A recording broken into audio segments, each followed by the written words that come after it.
Hi, welcome to Storytime with Gigi.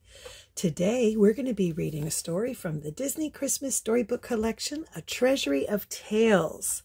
I love these Christmas stories, and our story today is from Finding Nemo, called A Big Blue Christmas.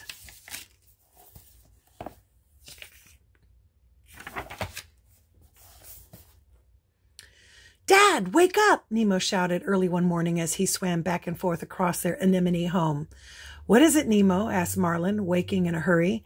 "Are you hurt? Is something wrong?" "No, Dad," the little clownfish answered.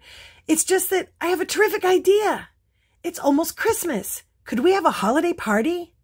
"Sounds like fun, Nemo," Marlin said with a yawn. "Let's wait until after breakfast to start planning." Right after breakfast, Nemo and Marlin made a list of friends to invite. It was a long list because they had friends all over the ocean. Marlin wondered how they'd let everyone know in time.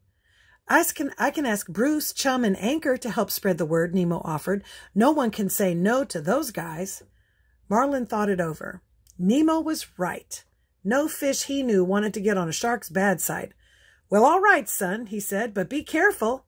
"I know, Dad," Nemo said. "See you later," he called as he swam off.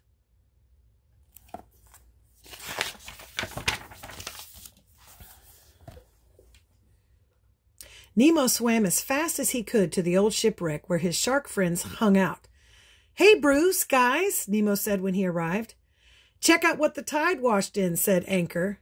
"Why, it's our little friend, Nemo," Chum said. "What brings you out this way, Nemo?" asked Bruce. The little clownfish told them all about the Christmas party. The sharks were thrilled. They hadn't been asked to many parties.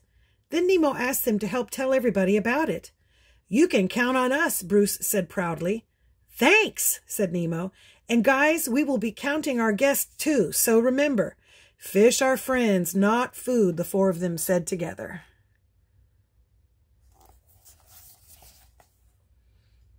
Nemo swam home as fast as he could. His father was swimming back and forth across their anemone nervously. "We need to plan the menu," Marlin muttered.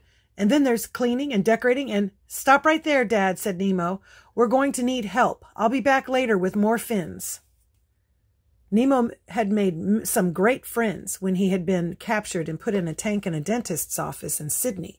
The whole tank gang had eventually escaped and were now living in the ocean. Nemo went to find some of them.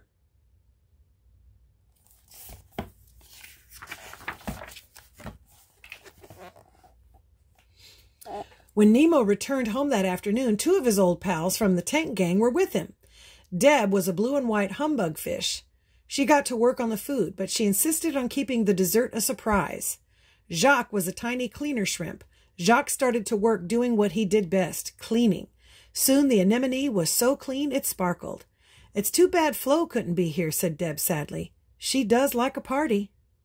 Nemo and Marlin winked at each other. They knew that Flo was really only Deb's reflection in the glass tank.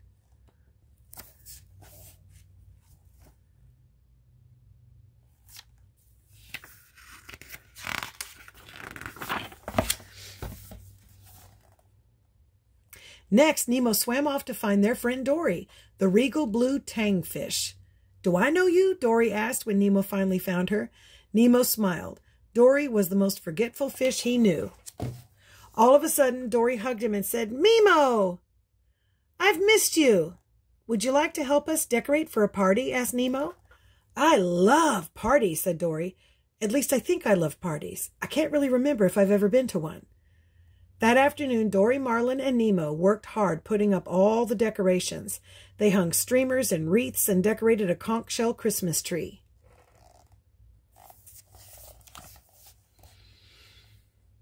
Meanwhile, the sharks were busy inviting all the guests. Finally, just the sea turtles were left. The three sharks took a ride on the East Australian current to catch up with them. "Hey, shark dudes," Crush said. "What's happening?" "Nemo and Marlin asked us to invite you to a holiday party back at their anemone," Bruce said. "Awesome," said Crush. "I love to party." Squirt popped out from underneath Crush's back flipper. "Hey, dudes, can I come too?" "Of course," said Chum. "Nemo wants all his friends there." "Cool," said Squirt.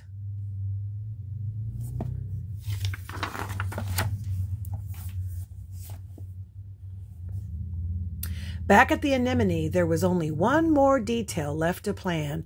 A good party needed great music. That gave Nemo an idea. Nemo went to see his friends Tad, the butterfly fish, Sheldon, the seahorse, and Pearl, the squid. "Hi, Nemo," said Sheldon. "Hi, guys," Nemo said. "Guess what? My dad and I are having a holiday party, but we need a band. I thought we could play." "Cool," said Pearl. "I've been humming jingle shells all day." "Let's practice right now," added Tad. He grabbed some kelp and started to strum. Pearl joined in on the sand dollar tambourines. Sheldon kept the beat on the clams. This made the clams pretty cranky. Then Nemo joined in on the conch shell on the second verse. They practiced all afternoon. "We'll be great," Nemo said when they finished. They sounded really good. "See you at the party."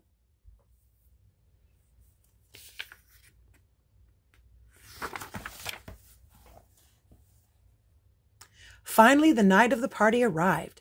Wearing colorful Christmas sea garlands, Marlin and Nemo greeted their guests. Seeing all of his friends together filled Nemo with holiday cheer. "Welcome to our party," Marlin said to Crush and Squirt. "Merry Christmas," Nemo said to Dory and the Sharks. "Thanks," said Dory as she swam past. "I just ran into these guys and they told me there was a party over here tonight. Hey, these decorations look amazing. Who did them?" "Dory, you helped me decorate for the party," Nemo said. "I did?" asked Dory. "Wow, I'm good." Before long, the party was filled with friends from near and far. Deb's seaweed and kelp cake was delicious. There was even ginger kelp fish decorating the top of the cake. Everyone loved that best of all. The guests washed their treats down with salty seawater punch. Everyone was gathered around the conch shell Christmas tree, having a great time.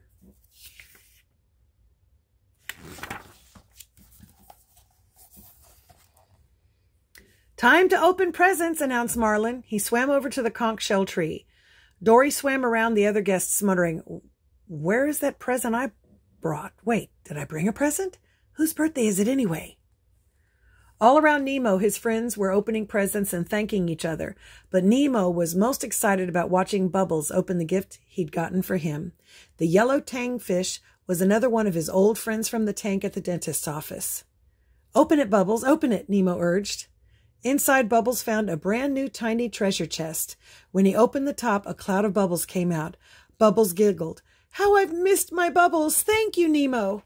The little treasure chest was one of the few things any of them missed from their days living in the tank. Nemo had found it on the ocean floor during a trip with his father. He'd known that it was the perfect gift for Bubbles.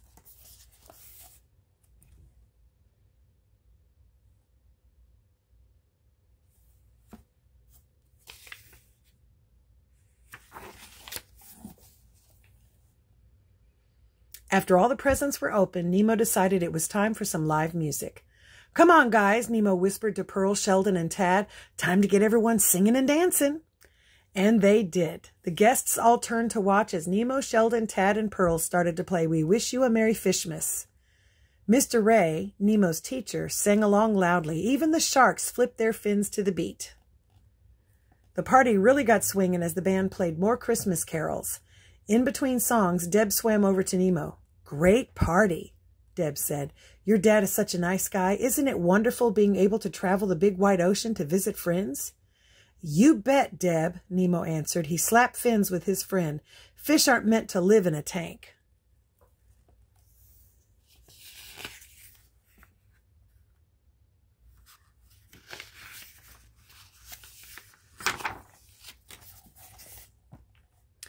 It was getting late, and soon the guests began to swim home, calling out "Merry Christmas" and "Happy New Year" as they left. When the last of the guests had gone, Nemo turned to his father and smiled. "Dad, this was the best Christmas ever." "You bet it was," said Marlin. "We sure are lucky to have so many good friends, but the best gift of all is spending Christmas with you," and he gave his son a big hug. And that's our story. I hope you liked it. Make sure you like and subscribe and share with your friends. Bye until next time.